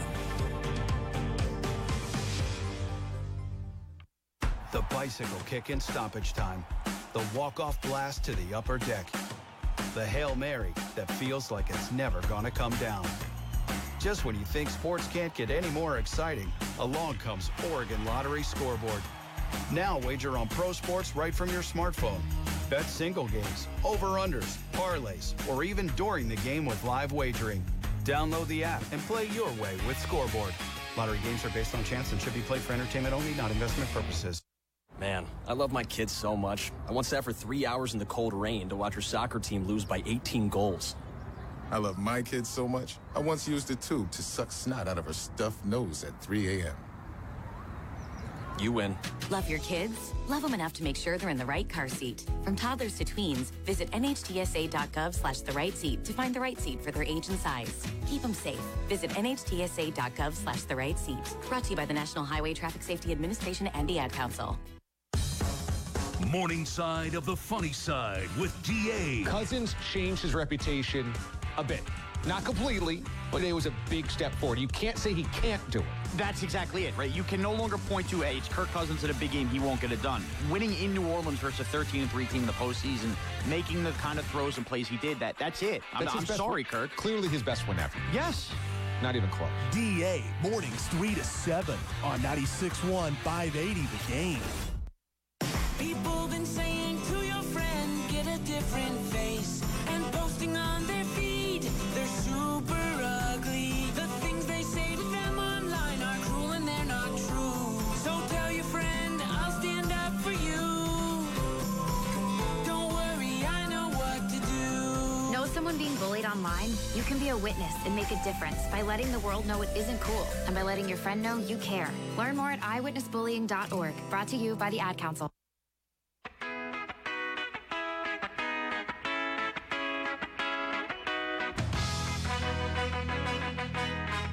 Southern Oregon Sports Talk with Matt Bagley.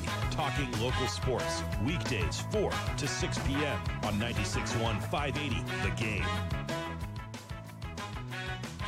541-630-4792. Want to hear from you. What do you think about Kobe? What do you think about the Super Bowl? What do you think about the Ducks? Joey Mack brought this up when I had him on earlier. Sabrina is going to dominate the headlines, and she should. That girl went through a whirlwind of emotions yesterday and came out on the other side of victor.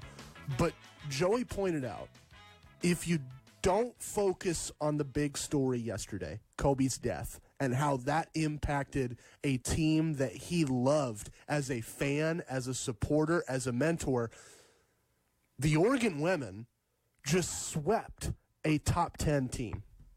Swept them. Blew them out Friday. Came back and boat raced them in the second half Sunday. And now they got a statement to make against the blue chip. For as long as I've been alive, UConn has been the team in women's basketball. You weren't good until you played UConn. And then you weren't really good. You didn't have a shot at the title unless you beat UConn. And the Ducks can do that. I can't wait for that. I can't wait to see that. I think that's the biggest story in sports that just slips under the radar because of everything going on. Super Bowl 54 and Kobe and everything. Astros cheating and stealing everything. Nobody's talking about the greatest women's basketball team in the country right here in Oregon. But I'm talking about it right now. And Joey Mack brought up that good point. You want to catch anything he said earlier, listen to him on my podcast. Just search 96.1/580 The Game into whatever app you use.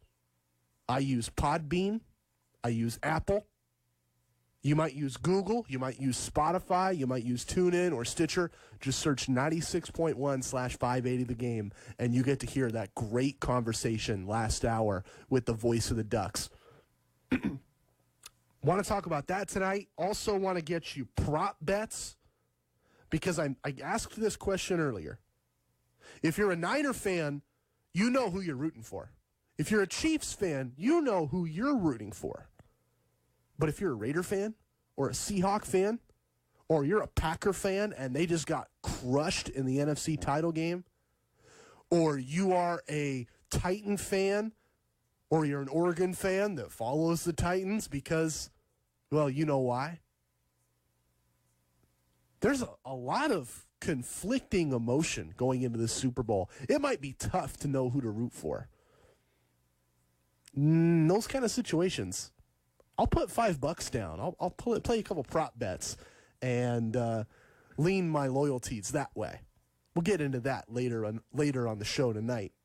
But right now, question for you. I asked this last segment. Out of all the tributes you saw, what was the coolest one?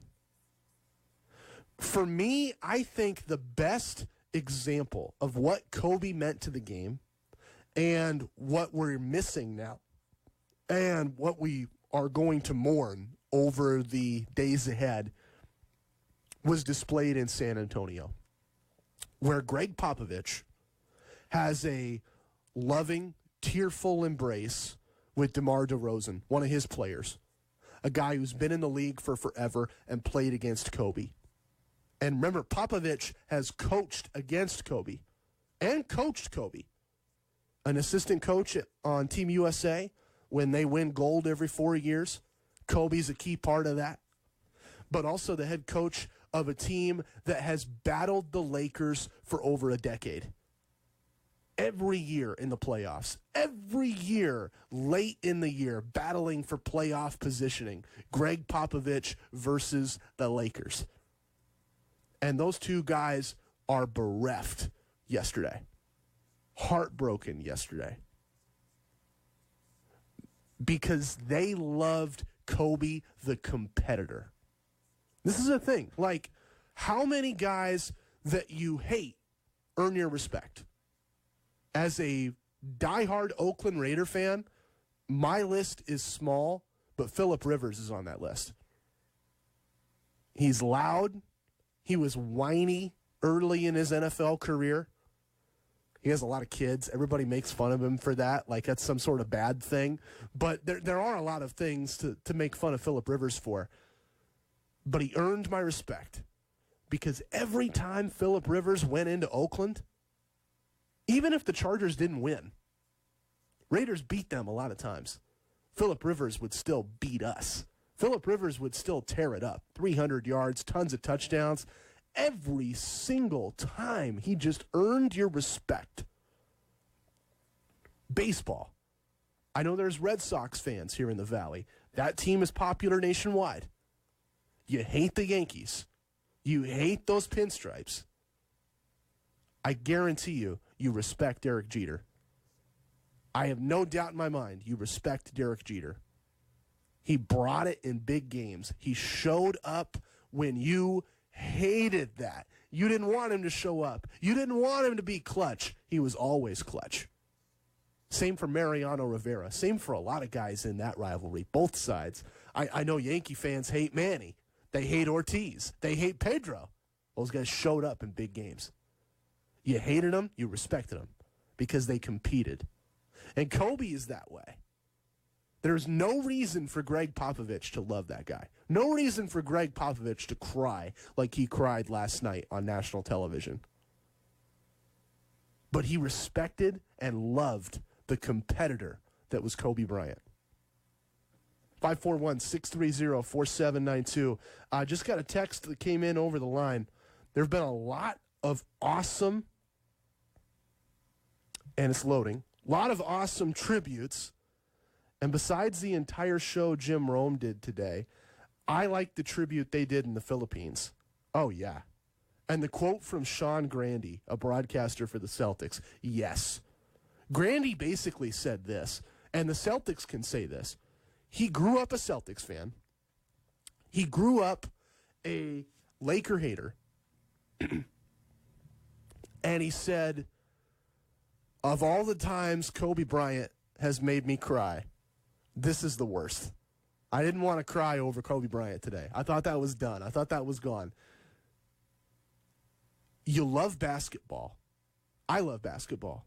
If you love basketball and you love just competitive, tough, real basketball players, you loved Kobe Bryant.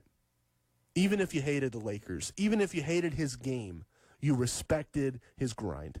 541-630-4792. Wrapping up the show next. What's your favorite prop bet? I've got one. I've got an idea for you. If you really want to have fun on Sunday and you don't know who to root for and you don't know who to cheer for, I'm going to save you. Plus, favorite Kobe moment. I asked this question on Facebook yesterday, and I got a lot of great responses. You can chime into that one if you want, or you can read them. Check it out, facebook.com/961thegame. That's 961thegame on Facebook. A lot of great Kobe moments brought out last night. I've got mine. I'll share it with you next. And who needs this Super Bowl more? Let's get to the raw. Let's get to the rugged truth of Super Bowl 54. Everybody always throws out that cliche. We wanted it more. I believe that matters. I think desire carries these teams.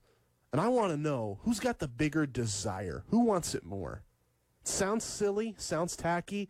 Promise you there's an answer. And I'm going to answer it next. 541-630-4792. If you want to jump in, we're talking Super Bowl 54.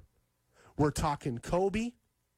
And we're talking Ducks and Beavs and a whole lot more next on Southern Oregon Sports Talk, presented by Medford BMW on 96.1 580 The Game.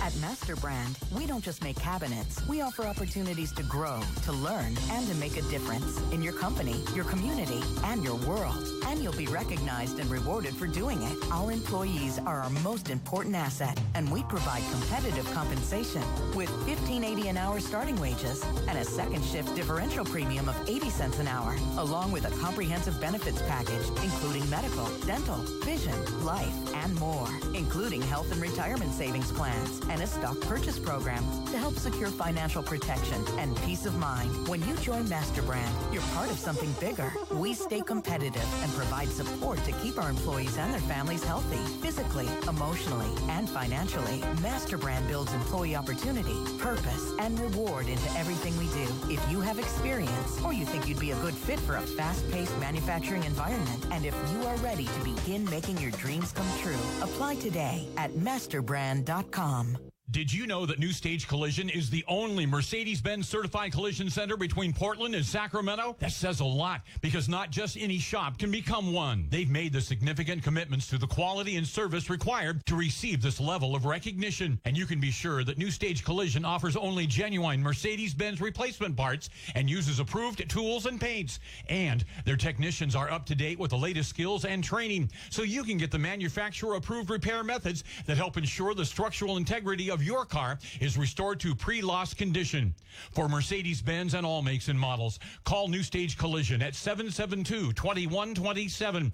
That's 772-2127. Or stop by 523 Ross Anley Drive and ask them about their fleet of loaner cars. Hi, this is Dave Husel, owner of New Stage Collision. For over 40 years, we've put you, the customer, first, and that will never change. I hope you never need us, but if you do, we'll be here for you. Thank you, Southern Oregon. New Stage Collision, simply the best.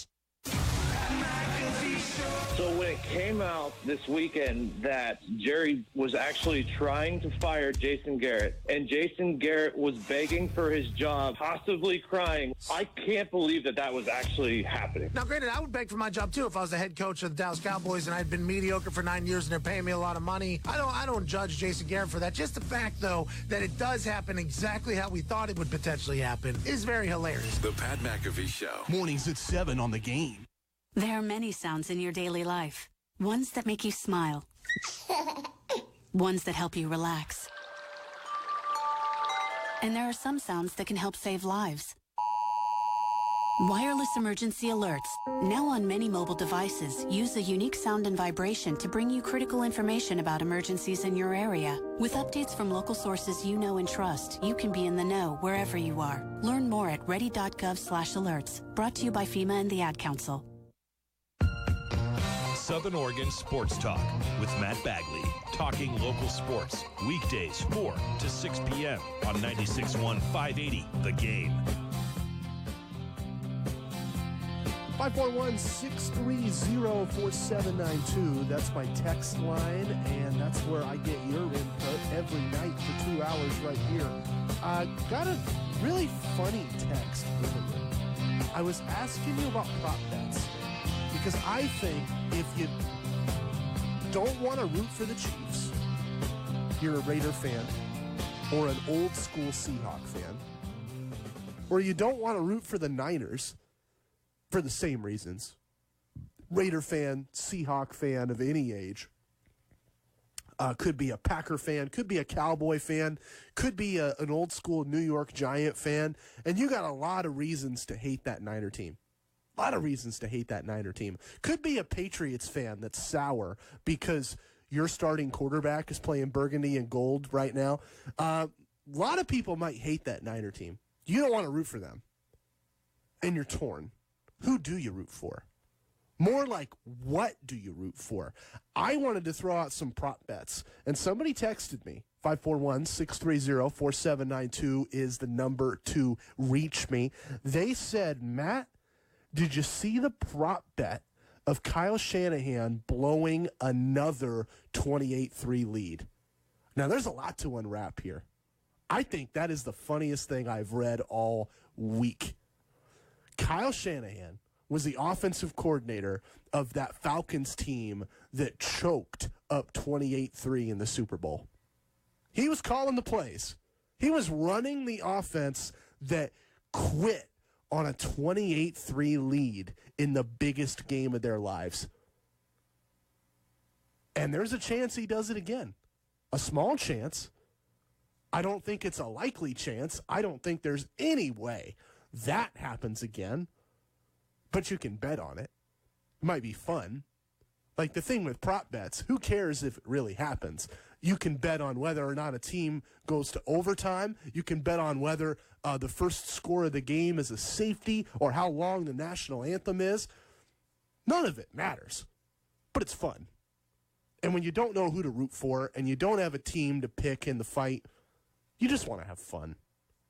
I want to hear from you, but I also will offer my thoughts. I think I mentioned that overtime prop bet. I don't think this is really going to happen, but we've only had one Super Bowl in the past 53 years that has gone to overtime. Think about how crazy that is. Every week there's a game that goes to overtime. Every week in the NFL, 17 weeks, look it up, there is an overtime game. Or 2 overtime games, sometimes 3 overtime games, and only one of 53 Super Bowls was an overtime game. And case in point, in that game, one team led 28-3. What are the odds of that game going to overtime?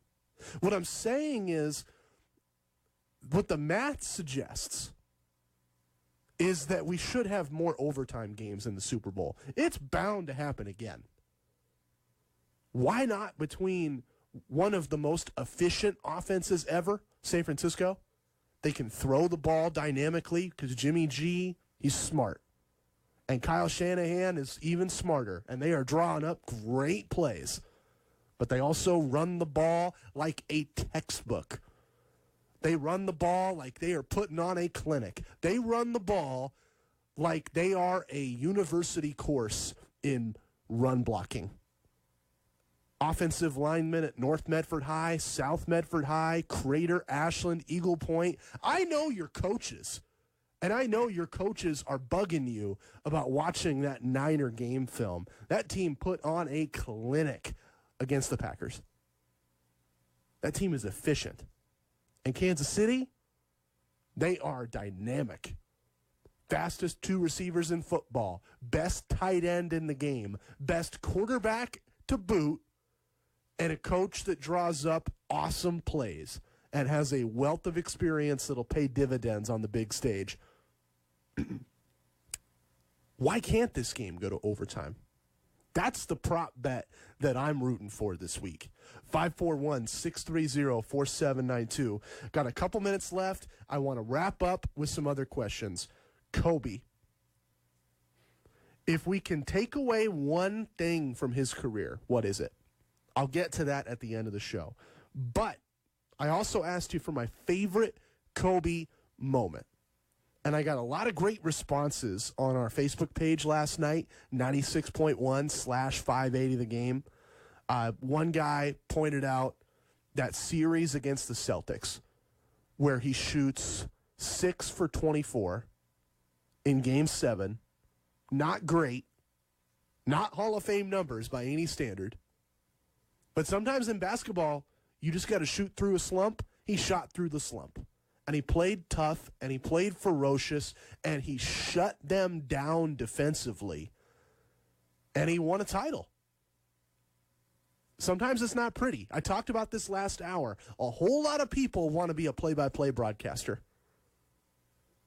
I grew up watching Al Michaels on Monday Night Football, and I knew at an early age I wanted to be this guy. I grew up listening to Greg Papa, who's now the Niner play-by-play guy, used to be with the Silver and Black for decades. And I knew from the moment I heard the touchdown Raiders, I knew I wanted to be Greg Papa. I wanted to be a play-by-play guy. I had no idea how much grind was involved in that. There's a lot of work that goes into being a broadcaster. And I stuck with it. I bought into it, and I've embraced it. A lot of guys don't. You ask them to put that work in, all of a sudden, it's not fun anymore. A lot of guys want to be basketball stars. They want to be great players. You ask them to put that work in, they don't do it. Kobe did it. He did it then. He did it in the All-Star games. He did it with Team USA. And that's my favorite Kobe memory. I love watching Team USA, and I will go to my grave believing the best American basketball team I've ever seen was 2008. Beijing Olympics, gold medal game against Spain. You want to talk about the dream team? Dream about this team. Dream team blew everybody out. And they knew they were going to blow everybody out. Because Michael Jordan runs out on the floor and slams it home, and some scrub from Lithuania doesn't care that you just dunked on him. He's just blown away that Michael Jordan is on the same court as he is. 2008, they weren't afraid like that. They weren't distracted like that. They wanted to beat America. And they brought their A game every game. And Spain is in that gold medal game, and they got players. They got the Gasol brothers. They got Rudy Fernandez playing out of his mind. Blazer fans, you might remember that name. You know he was awfully good in his prime. And they got a young Ricky Rubio on that team, too, back when he was a phenom. And that team has USA on the ropes. But Kobe Bryant, I said earlier on the show, I thought he was a relentless person. Not just basketball player, but a relentless father, a relentless mentor, a relentless leader, ever relentless. He says, guys, I got this. And in the fourth quarter of that game, when they need a bucket, Kobe's there. In the fourth quarter of that game, when they need somebody to fight for a loose ball, Kobe's there.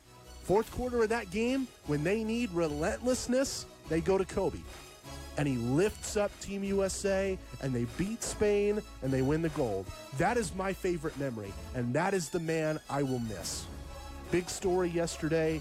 I hope you're feeling better about it. We'll talk about that more Wednesday right here.